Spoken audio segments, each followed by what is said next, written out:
Yeah, I don't know. We're at the halfway point of the year. I guess we have to do the obligatory halfway through 2026 countdown. I don't know, I guess.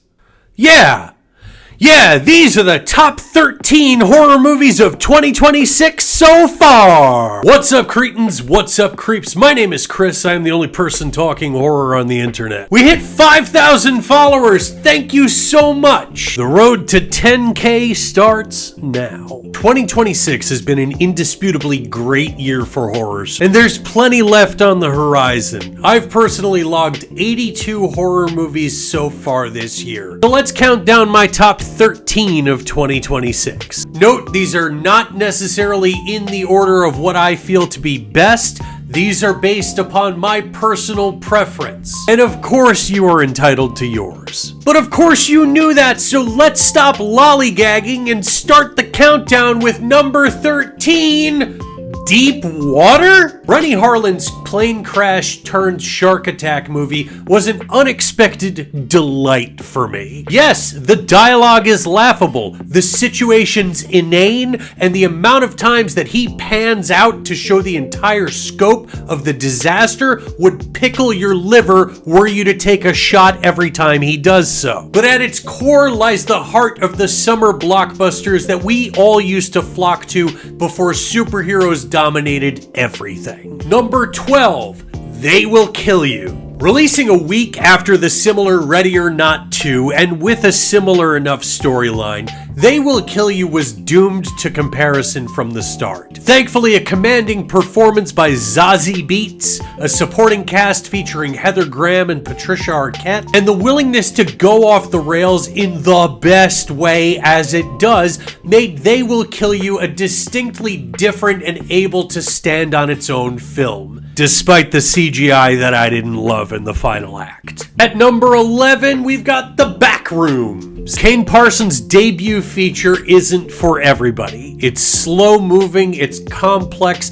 and it challenges its viewer. It disappointed a lot of people for simply not being Obsession. And if you're one of those viewers, when you're done being mad at it for what it isn't, I'd suggest that you revisit it for what it is. A moody, atmospheric film that builds to an earned conclusion. Number 10, Good Luck, Have Fun, Don't Die. Listen, so I understand that this is a controversial choice because it's largely not a horror film as much as it is a film that occasionally shows horror elements, courtesy of The Ring director Gore Verbinski. As a film, this is probably in my top 3 overall films of the entire year. But as a horror film, it's going to fall a little short versus what you would expect. Sam Rockwell stars as a man from the future that's recruiting people from a diner to save the world from AI. And the approaches to zombies and monsters and the apocalypse are equally hilarious and scary with a social subtext that would make George Romero proud.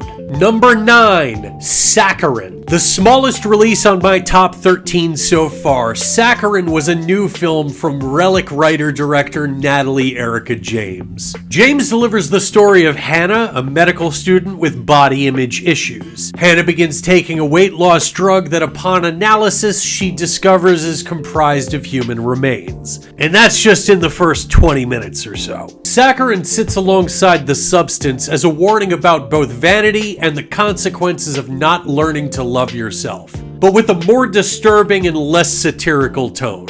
I hope more people check it out, as it really does deserve more attention than it's gotten. Number 8, Obsession. Okay, so my personal opinion, as I stated in my original review, Obsession is a very good film. It's better than 91% of the films that I've seen so far this year. I think Curry Barker has a very bright future. I think Indy Navarrete is at least bound for an Oscar nomination at this point, if not a win. but I can't get past the lack of hope, the overall hatred that Barker shows for his characters, and the presentation of suicide as a solution. I do still think it's overrated, and that doesn't mean that I think it's bad. And I'm okay with being wrong about that. And I'm sure that with Obsession being the first wide-release film to increase for 3 consecutive weeks since E.T. in 1982, the first horror movie to earn at least $2 million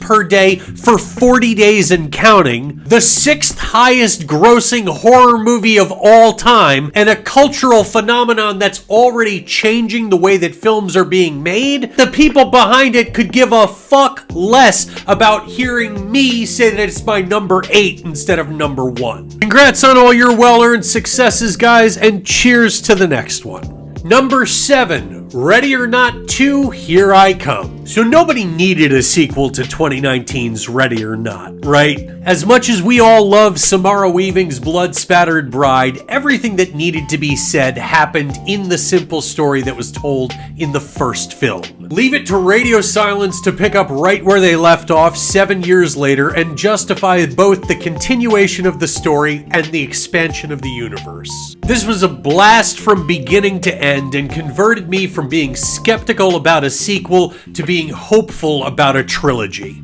Number 6, Send Help. For the majority of Sam Raimi's return to the horror genre, you'll likely wonder if he's actually returned to the horror genre, or if he just threw a few horror scenes into the story of a couple of people with different worldviews stranded together on a desert island. Rest assured, he is just a master at work, saving the stuff that you're waiting for an over-the-top finale. Down to the top 5. In 5th place, I put Exit 8. This Japanese film based upon a Japanese game presents a simple premise. Our lead character, credited only as the Lost Man, must walk down the corridors of a repeating subway system. If he notices nothing different, he is to proceed. If he sees any anomalies, he's to turn around. Either correct route advances him towards Exit 8, where he can actually exit. Any mistake sets him back down to Exit 0. And what could have easily become either boring or tedious actually reveals itself to be a tense exploration that we, the audience, begin to participate in. Good job.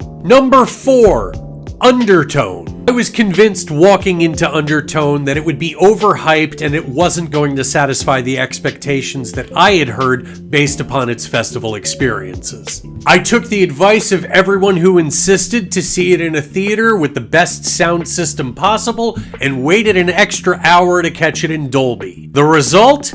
This story of a podcast team listening to a series of allegedly cursed tapes didn't only have lead character Evie questioning if she was letting something demonic into her home by doing so. As it crescendoed into its finale, it had me feeling like I had exposed myself to something I shouldn't have. Something I haven't felt since Hereditary. Number 3, 28 years later, The Bone Temple. I did not like 28 Years Later, and having not really liked any of Nia DaCosta's prior output, I had really low expectations for The Bone Temple. That seemed to be a fairly common expectation given its low box office. Unfortunately, those who wrote it off made a mistake in doing so, as this was the film that we had hoped to get in 28 Years Later.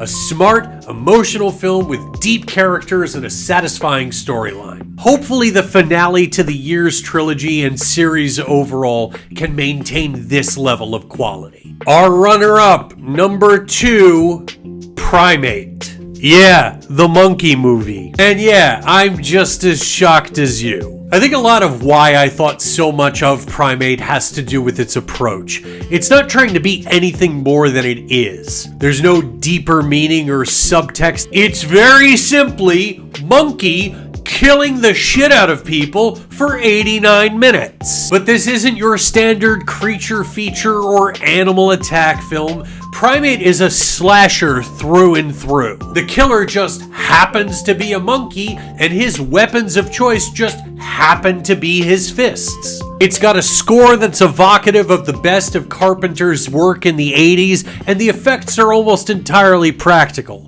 Honestly, with doing this much right, it was near impossible that they'd go wrong. And my personal favorite horror movie of the year so far, in the #1 spot, Hokum. I've been a fan of Damien McCarthy's work for years now. Caveat was my 4th favorite horror movie of 2021. Oddity was my #9 in 2024, and that was an objectively incredible year for horror. Hokum is his most refined work yet, though, telling the story of Ohm, a writer traveling to Ireland to spread the remains of his recently deceased parents. Channeling equal parts The Wicker Man and The Shining, McCarthy knows how to draw you in and when to strike, delivering a film that's consistently engaging and worthy of repeat viewings. And thus concludes my top 13 of 2026 so far. But what do you think? Because that's all I've got for you, cretins. That's going to do it for today, creeps. Do all these things. Let me know what you think of my top 13 and what's on yours right over here. And as always, this is all just a matter of opinion. See them yourself, make your own decisions, remain critical, support horror.